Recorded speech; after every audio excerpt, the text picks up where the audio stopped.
Hi, this is Paul. Yesterday, I treated the first 24 minutes of Jordan Peterson, God and Christianity with Word on Fire, Jordan Peterson podcast, season 4, episode 69.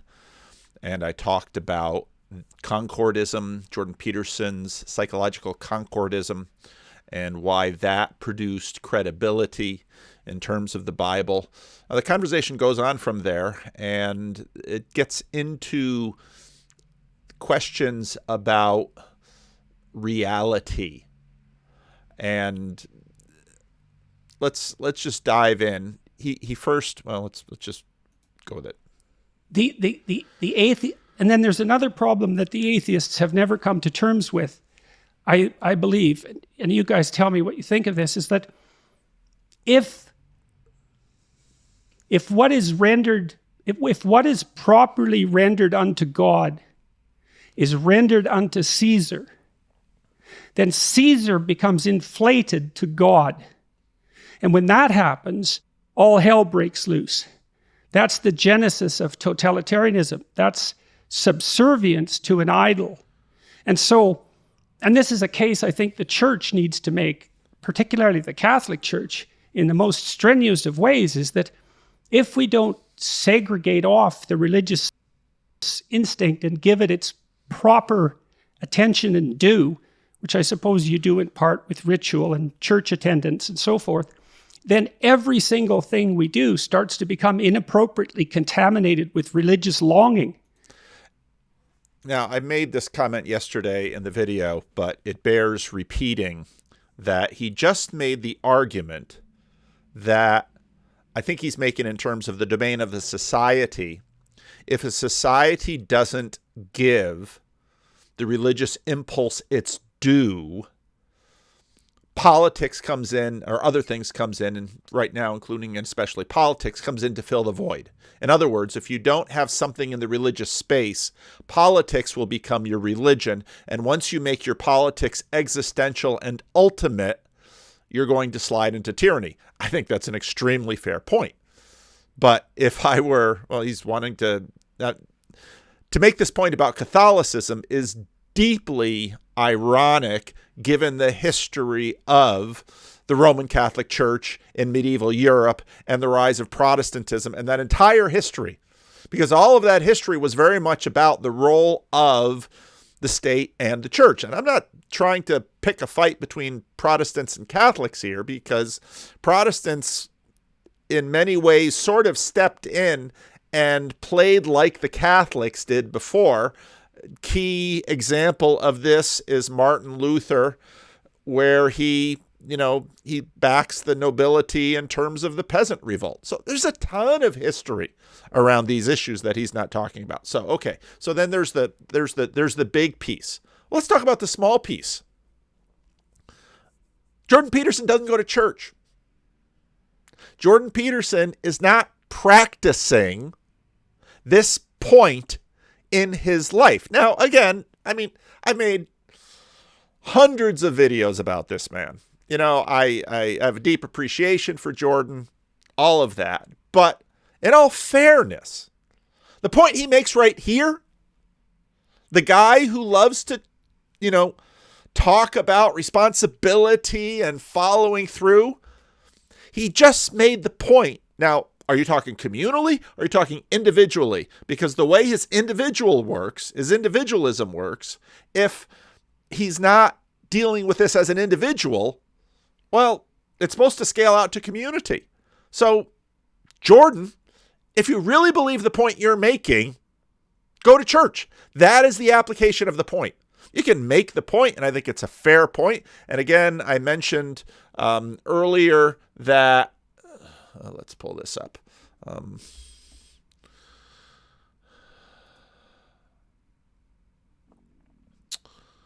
Nice, I didn't reveal any passwords or anything in there. James Lindsay's podcast.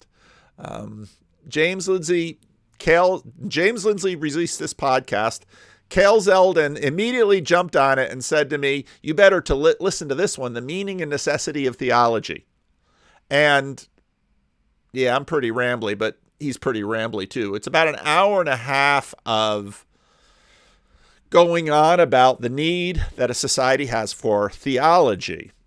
Basically, he's making the same point that Peterson is making, but James is sort of back along with Auguste Comte in the 19th century, asserting that, well, maybe we can develop a rational religion and have pageantry and ritual and all of these things. And it's like, yeah, that has been tried so many times and it never works.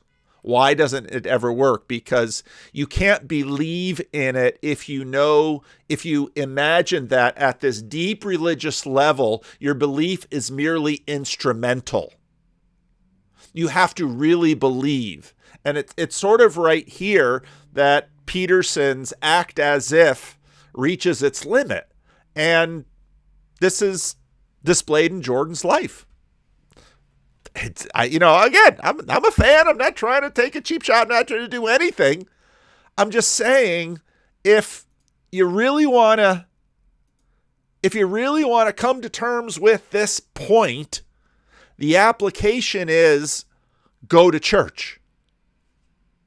And okay, so maybe you got your doubts. Maybe you don't quite believe it. Maybe you got all that stuff. Well, I'm going to tell you as a pastor, churches are filled with people who have all of their doubts and all of their misgivings and their wonderings, yada, yada, yada, yada, yada.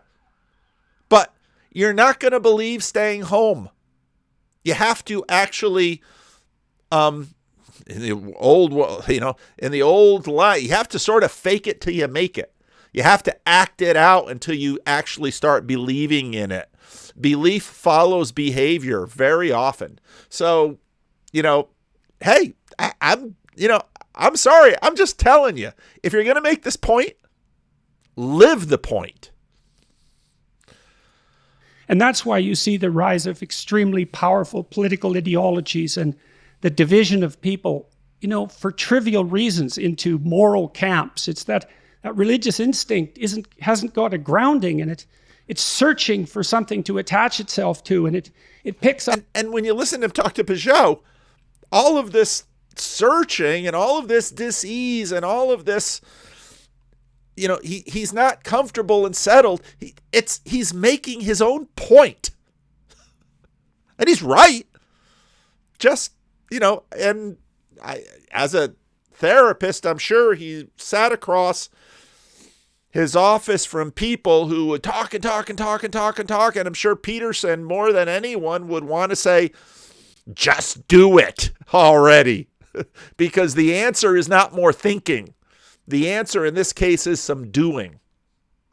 And, basically to the point of the story of Naaman, and I think it's 2 Kings 5-ish, somewhere around there, where Naaman, the Syrian general, who's been, beating up on the northern kingdom of Israel, and of course has a Jewish slave girl, because when you're at that place in the world, when you're beating up on a nation, you take plenty of slaves and you keep some for yourself, and of course, you keep girls if you're a guy, and the guy has leprosy.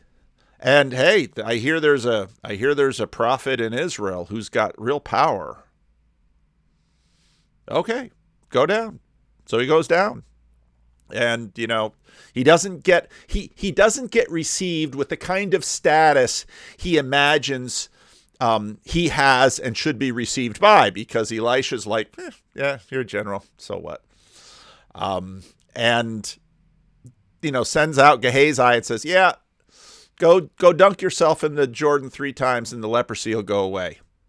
And the guy's all offended. And his slaves, probably, again, slaves that were taken from Israel, come to him and say, if he asked for like $1 million, if he made some huge, crazy request, you would do it. But what he's actually shown is your pride. So what do you have to lose? So, of course, he goes down to the river, dunks himself 3 times, leprosy's gone. And then you have the whole story of Gehazi taking the money, yada, yada, yada. But, no, really, how hard is it to go to church for 1 hour on Sunday morning? Pick any church you want. How hard is it?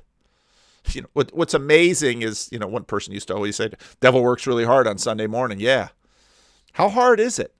I mean, if someone asked to do some big crazy thing, oh, in order to solve this problem, you must walk to the Himalayas and ascend a castle, 15,000 feet in the mountains on your knees, fasting.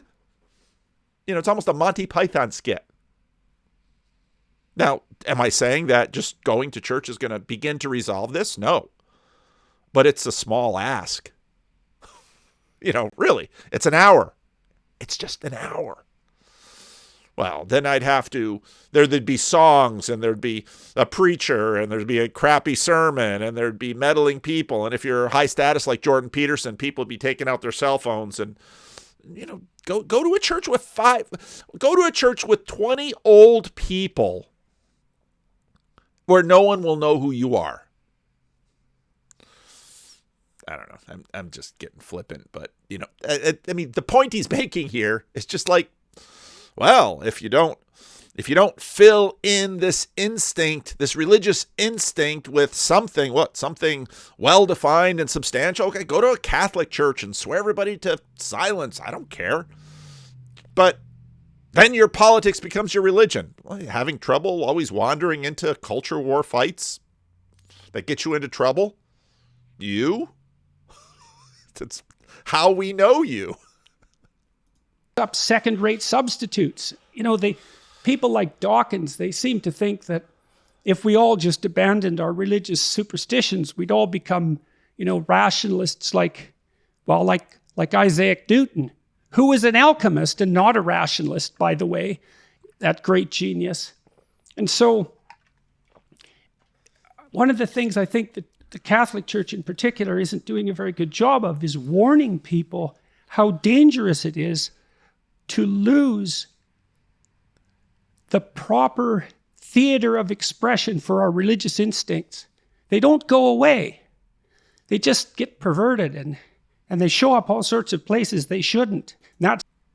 Again, hold up a mirror here, buddy.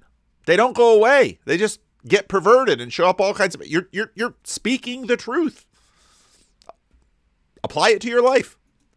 That's terrible. That's not good. So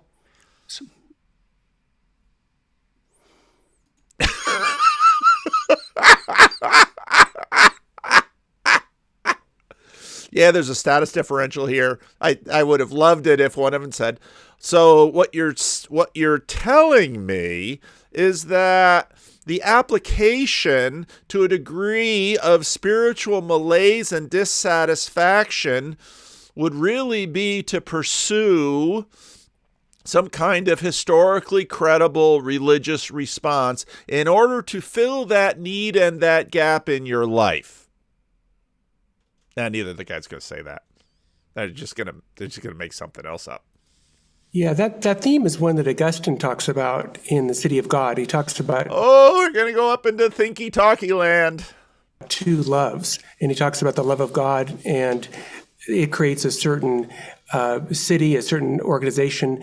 And if you don't love God, if God is not your ultimate love, well, you're going to love something. So it could be power, it could be pleasure, it could be money, it could be status. But Augustine thought that if you love, say, power... And again, everything he's saying, he's right. I agree with it. I've probably said it. And, the truth is, for most of us who have read all these books and done all these things, put a mic in front of us, ask us a question, and the lips will move and something will come out. The most. Well, what that's going to do is it's going to shape you and ultimately distort not only you, but also your relationships in your society.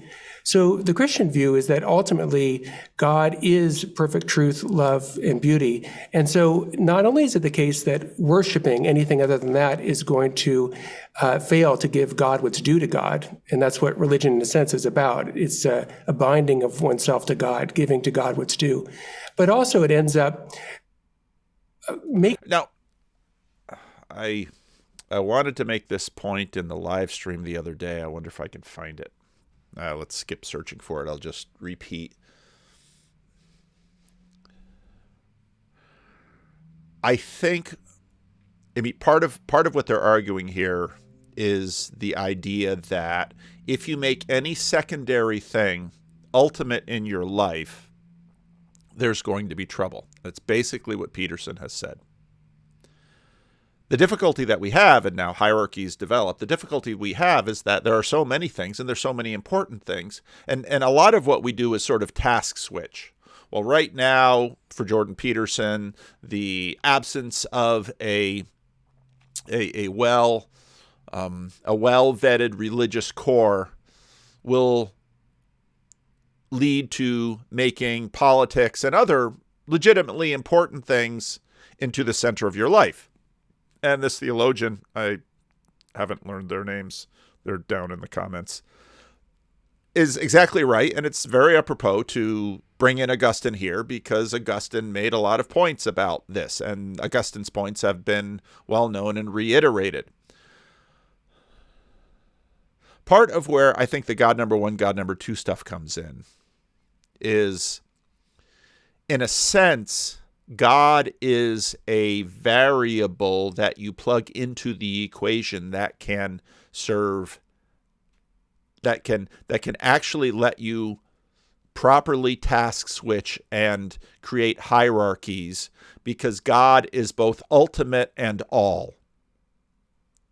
What do I mean by that?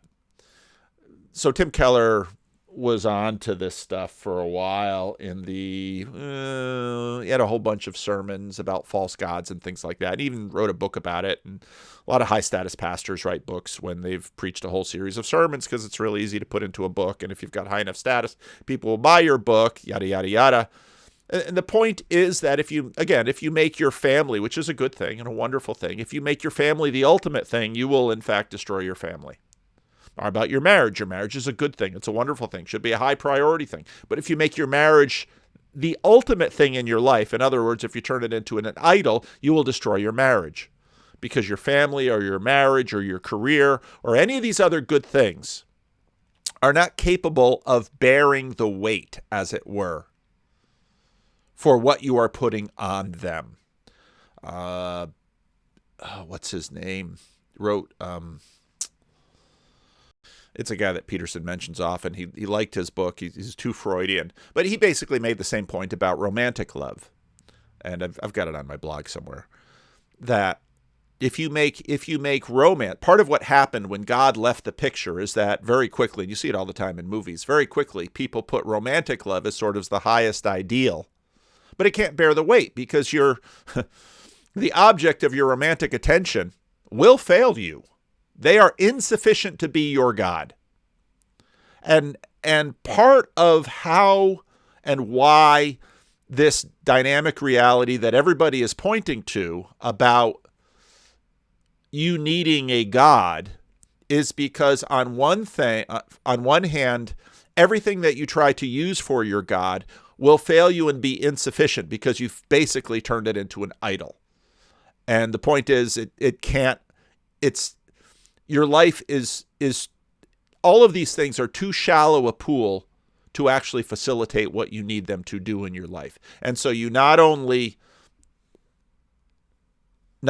does your attempt at using romantic love to fulfill you fail, but you will actually also destroy it. And Augustine's point is that if you actually keep these things in proper order, and the only way to keep them in proper order is, in fact, to have something, and Peterson makes this point often, and it's one of the points that he made early on that really attracted me to him with respect to politics. If, in fact, your highest ideal is above the age of decay, is above the human level, then now you can serve the king, you can submit to the king, but the king is always only a king. And the king himself must be subject to that which is above the king, which is God. Same for, there's sort of a similar dynamic in terms of the law in a democracy, that no one is above the law. That's what we used to say. And it's a similar dynamic. So on one hand, you've got the reality that everything that you meet down here is insufficient to give you the life that you need. So that's one of the reasons that this is important. The second reason that this is important is that you actually do have to manage family and marriage and career and your health and your political involvement and all of these things. And so ideally, that variable that is above them all should, to a certain degree, also include all of them. And that's where God number one comes in. Holy, holy, holy, God number two. The whole earth is full of his glory, God number one. He shines through all that's fair. He shows up in 10,000 places. All of this God stuff, especially God number one, includes all of those things. And so actually, again, if you get rid of God, you're going to have to invent him again, because you're just going to wind up needing him just to have the world work just have the world work better. And so Jordan Peterson is coming at it from a very pragmatic point of view. And so he's got a point here, and he just needs to live it. And these guys are agreeing. But making the person ultimately unhappy. So you can think about this even from a psychological perspective, that people like Martin Seligman would say things like, love is at the core of human flourishing. And if we don't have that, if I love money or power more than I love God and more than I love my friends and more than I love my family, well, that's going to deprive me of the source of my flourishing. I'm going to end up harming myself and characteristically also harming others when I love power or money or whatever too much. And so, yeah, for Augustine at least, this is a perennial temptation to replace God with something else. That's perhaps the warning at the end of Genesis with the story of Noah and also the story of the Tower of Babel.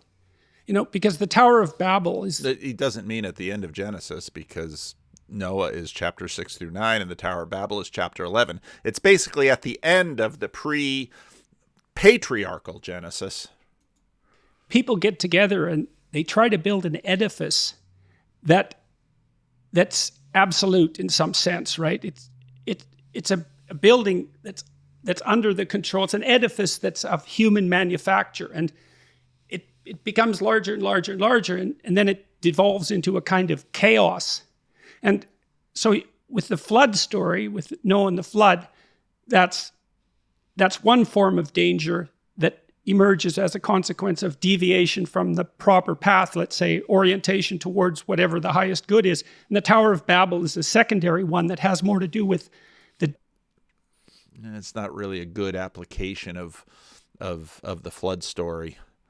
Danger of egotistical human construction. And it is something like the worship of these idols. So imagine, we can think about this technically and psychologically in some sense, is that in order to act, you have to presume that to which you're moving is more important than where you are, right? So you make a value judgment.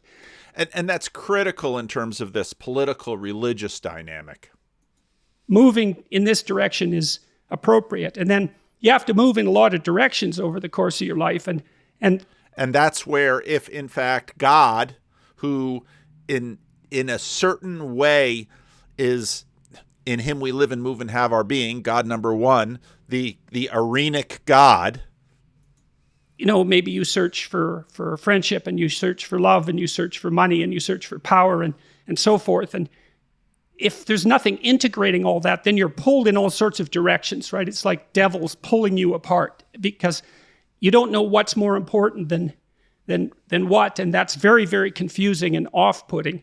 And if the wrong... And there are times when you have to focus on one at the expense of the other. I mean, we're limited creatures, and so we're always having to do these kinds of exchanges, and you sort of need something on top that will help organize them, and also something on top that will afford you the belief that even though you're limited, that, someone bigger has your back.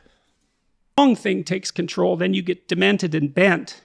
And so what you see in Christianity is this struggle over thousands of years to specify the thing that should be at the top of the hierarchy. And one of the things that really opened my eyes to the depth of these works was this strange proclamation that the word that existed at the beginning of time that brought creation into being was the same as Christ, which is an unbelievably bizarre proposition. I mean, and I'm not speaking about it precisely religiously. I'm thinking about it more conceptually. It's like people who had that revelation or intuition are making the presupposition that there's something about the emergence of reality into conscious being, like, because reality without consciousness doesn't really seem to exist, right? So when we talk about reality, we always presuppose a conscious viewer,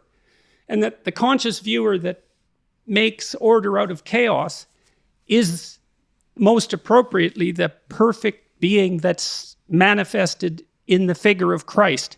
And so that we participate in that process in some sense to the degree that we're attempting to embody that mode of being. And in fact, you are pursuing and giving attention, joint attention with others to that mode of being in a way that is, and I've used a lot of different ways of explaining this, training the elephant, to use Jonathan Haidt's, allowing it to imprint on you. Because again, our intake valve through our consciousness is pretty small. The truth is, lots more things imprint on us. You see this with children who are, very young children who are not consciously taking in much, but in fact, massive numbers of things are being imprinted on their internal map, completely apart from any conscious sifting or attempting to appropriate it, which again is okay. If you're actually going to be a person who fleshes this out. Gosh, I had a conversation with someone last week, and I again, and he's probably going to listen to this and he knows what I'm saying. It was a great conversation, and he's reluctant to share it for very legitimate reasons. And I've actually started playing around with some editing software this week to say, okay, what if I could blur out his face and cut out all the personal references, and because it's a really good conversation. But at the same time, he's absolutely right to say, I don't, putting this conversation on the internet could cause me problems. Fair enough. Absolutely.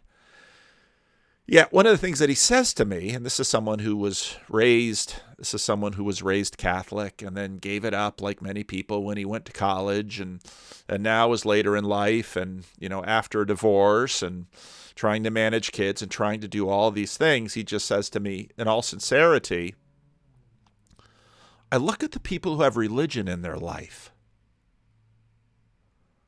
and they have something about them, a stability, a solidity, a heft that I deeply want, that I'm deeply attracted to. The only way you're going to get it is to get inside of it. Now, we've talked a fair amount about insider and outsider knowing. You really only know a marriage from an inside. There's knowledge you can have outside the marriage that in some ways is clearer and perhaps more objective, if we're going to use that word. But it's the difference in Spanish between saber and conocer. You might know lots of things about the marriage in a very propositional way that perhaps the people inside the marriage don't know very well. But you don't know what it's like to be on the inside. And that knowledge is the other 3 P's from John Vervaeke's. It's perspectival, it's participatory, it's procedural. That's all from the inside. And when you're inside, even if you're full of doubts and I just had an idea for what I could name this video. I think I'm going to stop this video at this point, actually, because the whole conversation about time and consciousness is really quite fascinating. But this point right here, which I didn't intend, I was mainly thinking, okay, I won't skip this point. I'll go back to the time and consciousness. But it wasn't until I heard Jordan talking, it's like Just go to church already, for Pete's sake. You know, rambling on and on and on and on and on about the need for a religious core and you know, politics takes way too big a point. You're going to have to get on the inside. I mean, your friend Peugeot has been saying it, and yeah, probably if Peterson and I were having a conversation, I'd be a lot nicer. And maybe that's my own cowardice. Yeah, I've read, what chapter was it in 12 Rules for Life? I thought it was the best chapter of the book, that so often our kindness is really cowardice. And he's right. But, you know, Jonathan said it very nicely and as a friend and kindly, and Jordan isn't going to watch this video. But for Pete's sake, you know, on and on and on and on and on you talk about this thing. If I were your therapist, you know, walk through the door already. And don't tell anybody about it. You don't have to make a big deal about it because, again, you know, when you pray, go into your closet, and what you do in secret, your heavenly Father knows. So maybe he is already going, and maybe I'm wasting my time because, well, he's not going to watch this video anyway. But I know there's a lot of you out there that are sort of right there in this nether place, and it's like, it's an hour a week.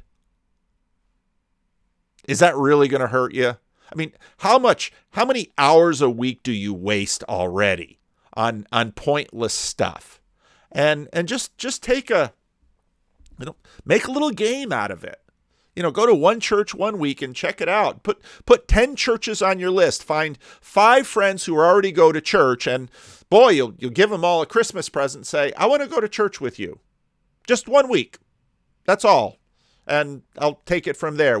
Can I go with you? Your friends would be like, yes, I'd love that. I'll gain status in my church because I brought a friend to church. And maybe the church will be horrible, and the minister will be an idiot, and the sermon will be terrible, and the music will make you want to pull your ears off your head. But it's an hour church service. It'll be a 20 to 30 minute sermon. The music will be 15 minutes. People will close their eyes and talk to the guy upstairs, yada, yada, yada, yada. It won't kill you. So, yeah, this is a pretty ranty video, but if you really believe that for the sake of the culture, we need a religious core, and for the sake of the culture, individuals need to have a religious practice in their life, then start with you.